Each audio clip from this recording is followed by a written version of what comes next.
各位街坊，你哋好啊！嗱，曉曉呢度有個好消息，有個壞消息，你哋想唔想知呢？嗱，壞嘅消息咧就係依家嘅檔口嗰度一條手鐲賺你哋個幾倍價錢，係好正常嘅。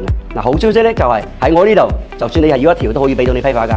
知唔知點解呢？嗱，因為喺我自己工場呢度，自己開料、自己睇料、自己畫料，仲自己起埋貨，慳起咗唔少嘅中間商差價。嗱，就淨係喺成本加10%嘅辛苦費，完全係當交個朋友嘅。你話緊嘢抵唔抵食先？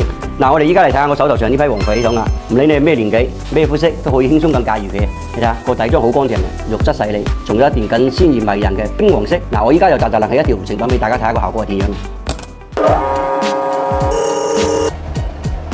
因為嗰啲黃色嗰個位啊嘛，之前係有個凹位啊嘛，佢凹位係有啲枯位喺度嘅，依家係完全挺乾淨，一成咗型啊嘛，依家剩低嘅全部都係黃肥嚟嘅。